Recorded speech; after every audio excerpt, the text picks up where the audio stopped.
네, 우리은행의 매각 작업이 본격적으로 착수가 됐습니다. 교보생명이 인수전에 뛰어들겠다라는 의사를 밝히면서 매각 작업이 힘을 받고 있는 그런 모습인데요. 자, 그런데 정부 당국 쪽에서는 이런 반응도 나오고 있습니다. 개인 대주주가 있는 그런 회사에다가 과연 우리은행을 매각할 것이냐라는 회의적인 반응도 있는데 과연 앞으로의 진행 상황 어떻게 될지 취재기자와 함께 직접 이야기를 나눠보겠습니다. 권순우 기자 나와 있습니다. 어서 오세요. 예, 안녕하세요. 네, 어서 오세요. 자, 오늘은 교보생명이 우리은행 인수를 추진하는 그런 얘기를 나눠보겠네요. 예, 어저께 교보생명이 이사회를 열어가지고 네. 우리은행 인수전에 참여하겠다고 이제 공식적으로 발표를 네. 했습니다. 물론 얼마나 그 지분을 인수를 할지, 경영권에 참여를 할지, 얼마에 할지 뭐 이런 거는 추후에 이사회 내에 경영위원회를 만들어가지고 네. 결정을 한다고 했는데요. 그렇게 되면 이제 교보생명이 이제 나올 거다라는 얘기는 많이 있었는데 어쨌든 공식적으로 참여한다는 얘기가 이제 확정이 되면서 좀 이제 우리은행 인수전에 대해서도 이제 본격적으로 막이 올랐다는 평가를 하고 있습니다. 네. 우리은행의 어저께 주가는 한 11,900원 정도 돼가지고 이거를 한 30% 정도 지분하면은 2조 4천억 원 정도 되는데요. 여기다 이제 경영권 프리미엄을 약간 더하면은 한 3조 원 정도 규모의 자금이 소요되지 않을까 하고 판단을 지금 되고 있습니다. 네. 교보생명 같은 경우에는 이제 보험사기 때문에 자산 운용을 할 수 있는 한도가 있습니다. 그 한도가 약 1조 3천억 원 정도 된다고 평가를 하고 있는데요. 이제 나머지 금액은 다른 그 재무적 투자자들을 모아서 좀 참여를 하지 않게 될까 그렇게 판단하고 있습니다. 3조 정도가 필요한데 쓸 수 있는 돈은 약 1조 3천억 원 정도다 이런 말씀이시죠. 예.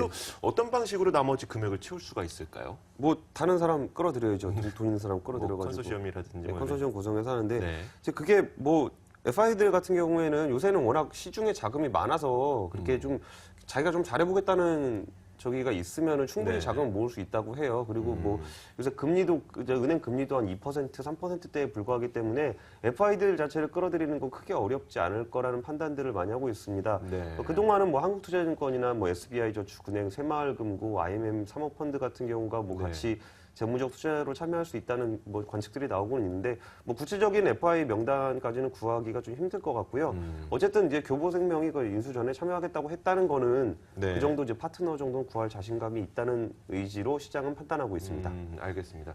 자, 지금 권순우 기자의 이야기를 듣다 보면은 우리은행 인수전이 굉장히 순조롭게 진행이 될 것으로 예상이 되는데 오늘 지금 뒤에 보이는 제목은 머뭇거리는 교보생명이에요. 과연 우리은행 민영화 올해를 넘기게 될까? 이 얘기인데 어떤 우리은행 인수전의 성사 가능성이 좀 낮은 겁니까? 지금 상황이?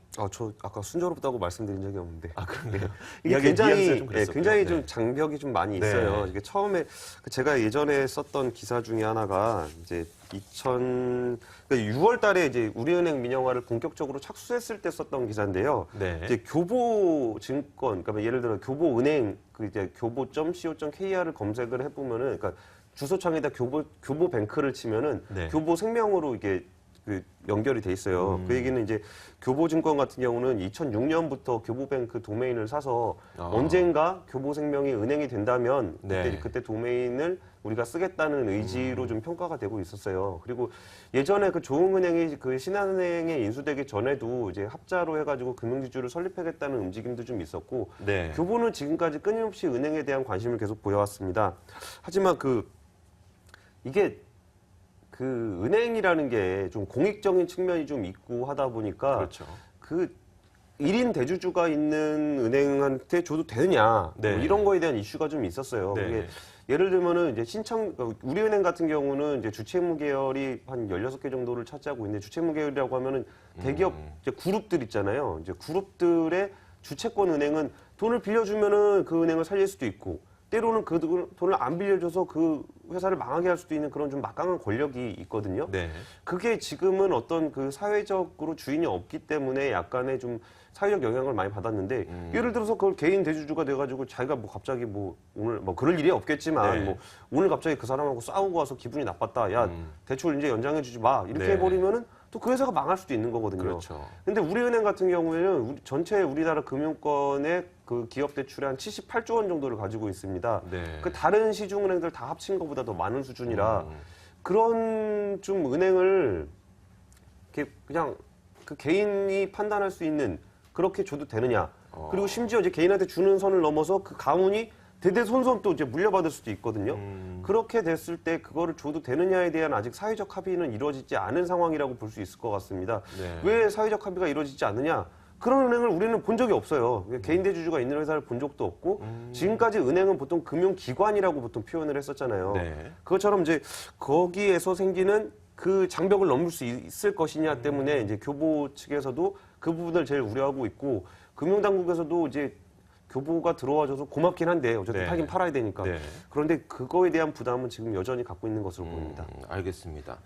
자, 개인 대주주가 있는 회사라는 것 자체가 문제가 되는 부분이 그건 거죠. 이 대주주의 입김이 너무 크게 작용할 수 있다. 이런 문제점이 있는 거죠. 예, 그 두 가지 측면이 있는데 네. 하나는 지금 이주호 앵커가 말씀하셨던 이제 그런 측면이 있고요. 이제 개인이 뭐 너무나 뭐 하려면 할 수는 있으니까 네. 할 건 아니겠지만 네, 그렇죠. 하려면 할 수 있다는 문제가 있고 또 그 기업에 대한 많은 정보들이 은행에 많이 들어오게 돼요. 네, 그렇죠. 그렇게 되면은 이제 뭐 거기에 재무제표도 갖다 줘야 되고 앞으로 사업 계획도 내야 되고 그럼 은행장 입장에서는 그걸 다 받아볼 수 있는 거잖아요. 네. 그리고 우리은행 같은 경우는 뭐 보시면 알겠지만 뭔가 구조조정을 한다, 부실이 많이 발생을 했다, 뭐 PF 대출이 나는 항상 껴있는 단골 손님 중에 하나가 우리은행입니다. 네. 그 이유가 우리은행은 정부 소유의 지분을 많이 가지고 있기 때문에 그렇죠. 정부에서 추진하고 있는 중소기업 대출이라든지 산업 육성을 위한 대출들을 많이 했어요. 그렇기 때문에 좀 리스크가 좀 있는 기업에도 대출을 해주면서 산업을 많이 키워온 측면이 있는데 만약에 개인 대주주가 됐다 그러면 굳이 그렇게 리스크 큰 사업을 할 필요가 별로 없거든요. 좀 부실한 뭐 기업 대출 안 해주면 되잖아요. 네. 앞으로 성장성이나 뭐 그런 거는 뭐 담보 있으면 해주고 없으면 안 해주고 적나라하게 보여주는 사례가 이제 시티은행이나 SC은행 사례인데 여기가 뭐 외국에서 최첨단 금융 기법을 동원해서 뭐 한국의 뭐 선진 금융 기법을 전수해주겠다. 근데 와서 한 건 다 개인 대출밖에 없거든요. 개인 대출하고 기업 대출 차이가 기업 대출은 사업을 하다가 망하면은 돈을 갚을 방법이 없습니다. 그렇기 그렇죠. 때문에 그냥 파산하고 넘어가는 경우가 많거든요. 근데 기업 가계대출 같은 경우는 어떻게든 갚아요. 그리고 이제 액수가 자체가 크지 않기 때문에 리스크가 굉장히 적은 측면이 있습니다. 네. 그래서 CT하고 SC가 한국 와서 한 일이 거의 가계대출이었어요. 그 영업을 하기보다는 대출 모집인을 동원을 했었고 그렇게 되면 이제 수익성은 굉장히 높아질 수 있어요. 부실도 많이 떨어지고 그렇죠. 그렇게 되면 이제 개인 대주주가 자기 회사를 잘 키우고 수익성을 높이려면은 그런 이제 사회적 공공재적 성격의 것을 좀 덜할 수도 있다라는 측면이 좀 있기는 한 거죠. 네, 알겠습니다. 두 가지 측면이네요. 사회 공익적 차원의 사업 대출이 많이 줄어들 수 있을 우려, 그것뿐만 아니라 이제 뭐 대주주의 입김이 작용할 우려, 이 두 가지가 가장 큰 문제일 것 같은데, 예. 지금 현재 진행 상황이 어떤지부터 좀 이야기를 해봐야 될 것 같아요. 지금 유효 경쟁이 성립이 됐다고 하는데 그 이유가 지금 경쟁자가 있기 때문인 거죠? 뭐 성립이 됐다라고까지 평가하기엔 좀 어려운 측면이 좀 있습니다. 일단 네, 어떤데요? 그러니까 그 안방보험, 중국의 안방보험이 우리은행에 좀 관심을 가지고 네. 있다는 얘기들이 이제 시장에서 계속 오고 있는데요. 안방보험이 또 어딜까라는 것에 대한 궁금증도 좀 많으실 맞아요. 것 같아가지고 네. 안방보험에 대해서도 조금 갖고 왔어요.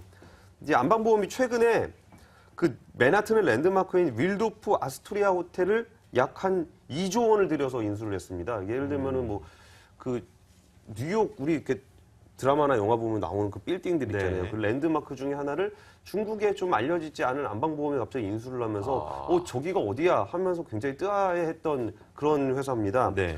그리고서 일주일 만에 벨기에 보험사 FIDA의 지분을 100% 인수하기도 하면서 굉장히 이제 글로벌 이제 큰 손으로 좀 각광을 받고 있는 회사입니다. 네. 그 회사 같은 경우는 지금 예전에 그 등소평 옛날 그 중국 주석의 외손녀 사위가 이제 가지고 있는 회사라고 해요. 그래갖고 그 전에 한 3년 전만 해도 한 2조 원 정도 규모의 회사였었는데 네. 3년이 지나면서 60배가 넘는 양적 성장을 기록을 했습니다.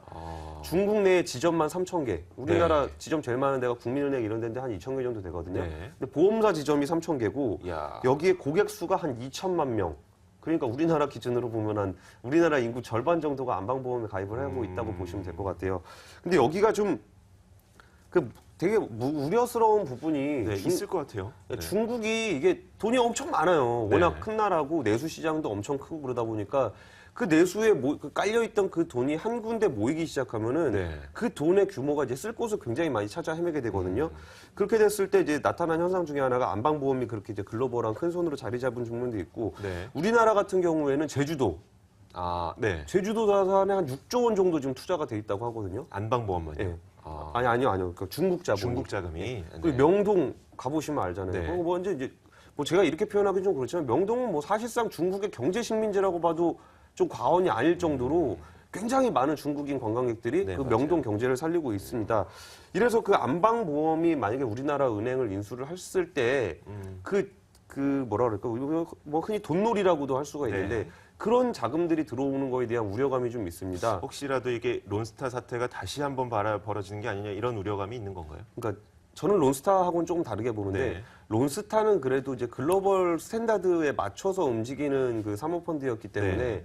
우리나라 와서 먹튀 논란은 있었지만 투자 수익률이나 이런 측면에서 크게 잘못된 건 없었어요. 그리고 네. 경영에 간섭하는 측면도 뭐 일정 부분 수익성을 찾긴 했지만 경영 자체를 적극적으로 뭐 이렇게 관여하거나 그러진 않았거든요. 근데 중국 같은 경우에는 지금 어떤 식의 경영을 할지 안방보험이 네. 어떤 전략으로 대한민국에 접근을 할지에 대한 예측 가능성이 굉장히 떨어지는 상황이기 때문에 네. 그리고 그 중국 자본의 성격 자체도 이게 진짜 뭐 민간 자본인지 아니면 국영 자본인지 이런 부분에 대해서도 좀 알기가 좀 힘든 불투명한 측면이 있습니다. 그래서 론스타보다 해외 자본이라는 측면에서 불확실성은 더 크다고 볼 수 있을 것 같습니다. 알겠습니다. 자, 그렇다면 이 이야기를 좀 총 정리를 해서 우리은행의 매각 작업이 올해 안에 좀 성사가 될 수 있을 것인지 아닌지. 그 말씀 같이 네. 답변 드리면서 아까 유유경쟁 말씀하셨잖아요. 네. 그래갖고 일단 그 국가계약법상 이제 정부 지분을 팔려면 최소한 2군데 이상은 경쟁을 해야 된다는 네. 법이 있어요. 그래갖고 한 군데도 안 들어오면은 이제 성사가 안 되는 건데 그러니까 네. 한 군데가 들어오면은 성사가 안 되는 그렇죠. 거예요. 네. 근데 어쨌든 교보 입장에서는 계속 한다고 해왔고 어제 이제 한다고 이제 못을 박았고 네. 그리고 이제 안방보험이 들어온다고 했으면서 이제 국내에서 좀 자문을 해줄 수 있는 증권사를 알아보고 있다고 하니까 최소한 2군데는 되지 않았겠냐. 그러면 이제 최소한의 조건은 갖췄을 거라는 예측들이 많이 있고요. 그 전에 3차 민영화 같은 경우에 KB 들어온다 그러다가 안 들어가고 이제 아무도 안 들어왔다 그래갖고 네. 이제 무산이 된 적이 있었는데 그때 당시에도 제가 좀 알아본 결과에는 몇몇 사모펀드들이 좀 인수 의지를 보였었다고 해요. 근데 그 당시에 이제 사모펀드를 좀 부담스러워했던 금융당국에서 좀 만류를 했었다는데 일단 2명의 플레이어가 그러니까 모습을 드러내고 있고 이제 숨겨진 캐릭터 그 플레이어들이 또 있다는 걸 가정하면은 유효경쟁 성재 자체는 크게 어렵지 않을 거라는 생각이 들고 있습니다. 네, 알겠습니다. 자, 업계에서는 좀 어느 쪽으로 매각이 되길 좀 기대하고 있나요? 뭐 사실 네. 아무데도 원하지 않는다는 거 저는 감히 얘기하고 싶어요. 두 군데 다 별로다. 예, 그거를 왜 그렇게 제가 표현을 하냐면은 네. 우리나라 금융산업 입장에서는 금융회사 입장에서는 예를 들어서 지금 우리투자증권이 이제 농협증권으로 넘어갔잖아요. 그렇게 됐을 때 이제 우리나라에서는 그 대우, 삼성, 우리 세 개 증권사들이 그냥 뭐 선두그룹을 형성하고 있는데 이번에 농협이랑 우리가 합쳐지면서 이제 1위로 올라섰게 그렇죠. 되거든요. 그렇게 되면은 모든 증권사의 전략이 달라져야 됩니다. 1위 증권사가 있으면 따라가는 전략을 또 네. 써야 되고 그러니까 이제 금융산업 판도를 바꿀 수 있는 어떤 움직임들이 생기게 돼요. 그리고 이제 교보가 만약에 또 이제 은행을 인수를 했을 때 생기는 그 리스크 그런 부분에 대해서도 많이 우려를 하고 있고 뭐 금융당국 입장에서는 지금 그런 식의 우려가 나오는 거를 조금 이렇게 난처하게 생각을 해요. 그러다가 네. 이제 우려스럽다고 해서 아무도 안 들어오면 또 실패하고 이제 또 실패하면 4번째 실패했다 맨날 실패하냐 이제 욕먹을 거니까 그러면서도 막상 들어와서 그걸 매각했을 때 뭐 교보한테 주면은 개인한테 줬다고 욕먹을 거고 중국에다 주면 외국 자본에 팔았다 욕먹을 거고 외국 자본이 기업 정보 가지고 또 중국 들어가면 기업 정보 유출됐다 국부 유출됐다 욕먹고 안 하는 것도 부담스럽지만 하는 것도 좀 부담스러운 상황이거든요. 그래가지고 되면은 좋아지는 효과들이 많이 있긴 한데 안 됐을 경우가 오히려 서로들 편한 그런 경향이 있어서 우리은행 민영화가 지금까지 진행되고 있는 게 아닌가 그렇죠. 합니다. 알겠습니다. 자, 하지만 빠르게 진행이 되는 것보다는 제대로 진행되는 게 더 맞는 이야기겠죠. 자, 오늘 여기까지 듣도록 하겠습니다. 권순우 기자와 함께 이야기 나눠봤습니다. 오늘 말씀 고맙습니다. 예, 감사합니다. 네, 지금까지 현장 플러스였습니다. 증시에는 어떤 일들이 있는지 지금 바로 이어집니다.